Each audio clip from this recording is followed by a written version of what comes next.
posted a few videos on my channel recently about bullet journaling and how I use the bullet journal. And a lot of the questions I get are, what journal do I use? And I wanted to do a side-by-side comparison of the two most popular and then the one that not a lot of people know about, but I use it and it's my favorite, and I think that once I show it to you, it's probably going to become your favorite too. So we're going to do comparisons of the physical attributes and a pen test and paper quality explanation. So I have the Moleskine dot grid soft cover. This was the original, or maybe I think I bought a lined Moleskine to start bullet journaling forever and a day ago. And then I've got this one because I liked the dot grid. And then I have the Leuchtturm 1917 in Emerald. These are hardbound.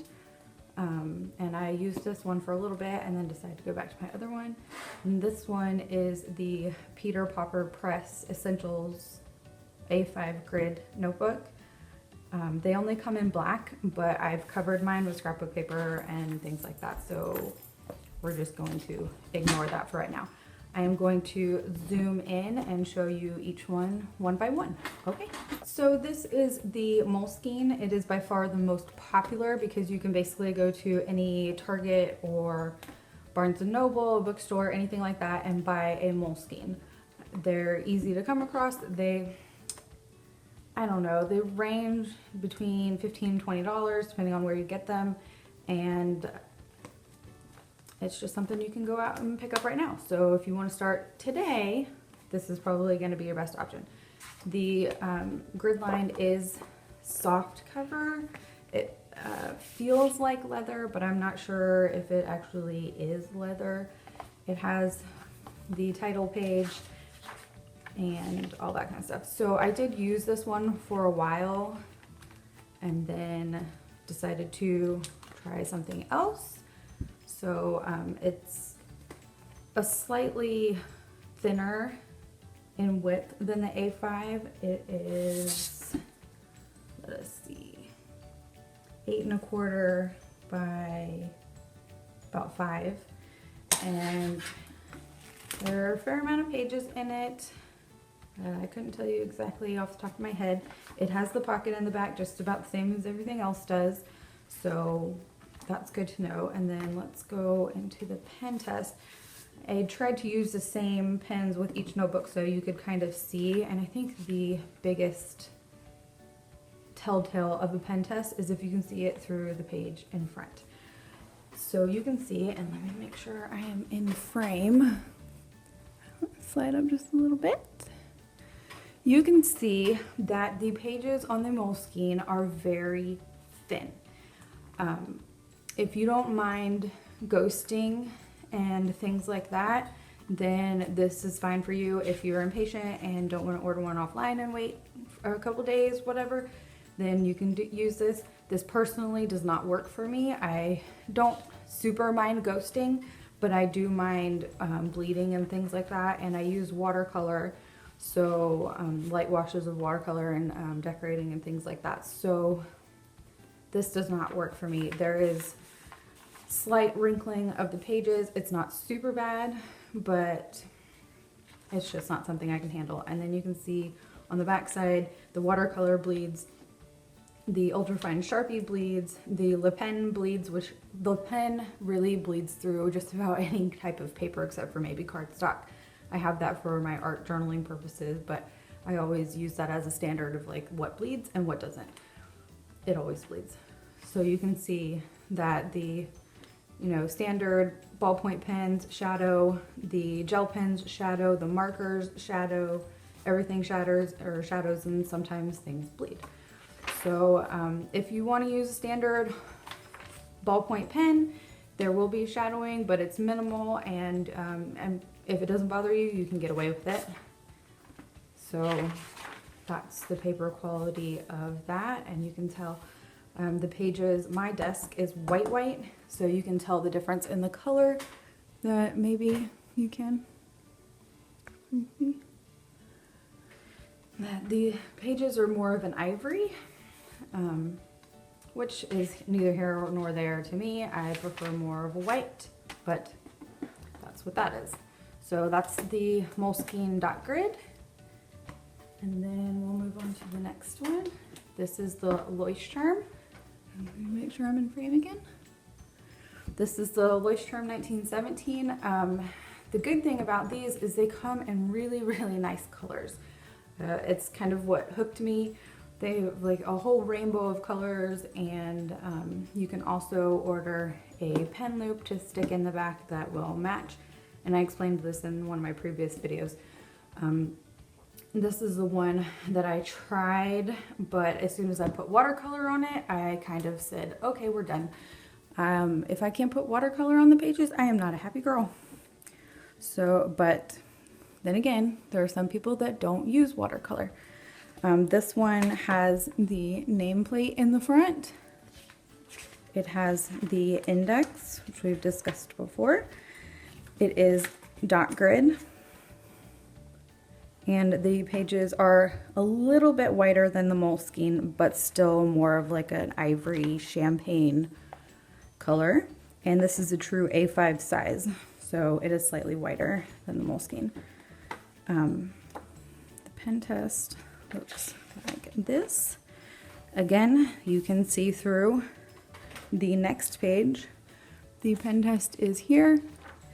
You can see through to the next, you know, it's got ghosting, and you can even see here where I wrote down a recipe with, I think I used my fountain pen for this and did some stamping and things like that. Lots of ghosting, no bleed, but there is a lot of ghosting with fountain pen. Some people don't care for that or care about that. That's up to you. The pages are numbered, which is a really nice thing, and one thing that I do enjoy, but kind of picking from the lesser of two evils here when we talk about that.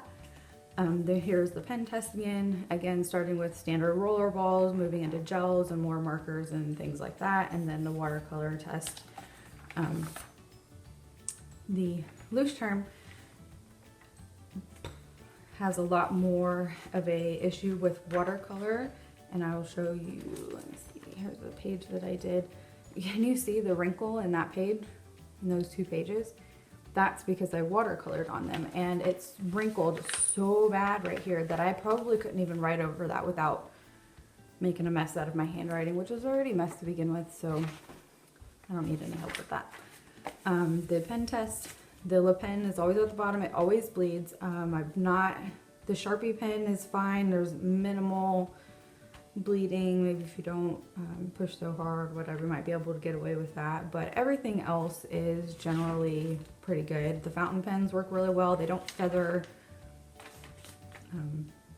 That's what I've used in this, a fountain pen, and it's been totally fine. So, it also has a pocket in the back. If you don't care about putting any, you know, serious decoration or anything like that in it, then this is a really nice choice. The colors are, like I said, very, very pretty. And you can get the pen loop, and it's very nicely made notebook, but it's better than the Moleskine, but it's just, if you're going to be using any heavier medium, it's probably not going to work out. So that's what that one is. Very pretty. I'm kind of sad because I really like this color. Make it in better paper. So the next one, make sure I'm in frame again. This is my preferred choice. This is the Pauper Press A5 Essentials Grid Notebook. I get mine on Amazon. I think they're between like $11, $14 depending on, you know, which seller you buy it from and that kind of thing.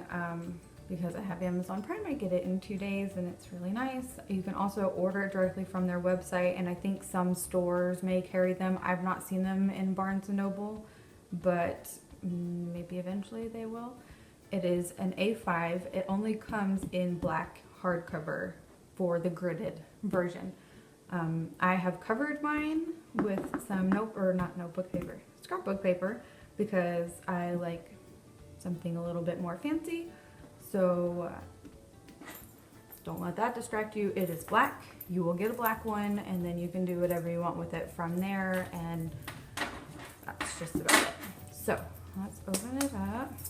These are, the paper quality is so good in these that I have used them for my bullet journal before I got distracted by other things, and I also use them for art journaling. So if you see any of my previous videos, I use this is what I use for art journaling. Sometimes I will glue 2 pages together and things like that, but it handles watercolor really well. So you can see a little bit about that. This notebook is actually gridded. It's not dot grid, it's gridded. And let me see how many grids per inch it is. 5. So 5 squares per inch, which is relatively small. The lines are a little bit darker, maybe, I don't know how they compare to the dots on the Moleskine. Let's see. Probably about the same color, but and then you can see the difference in the paper color too.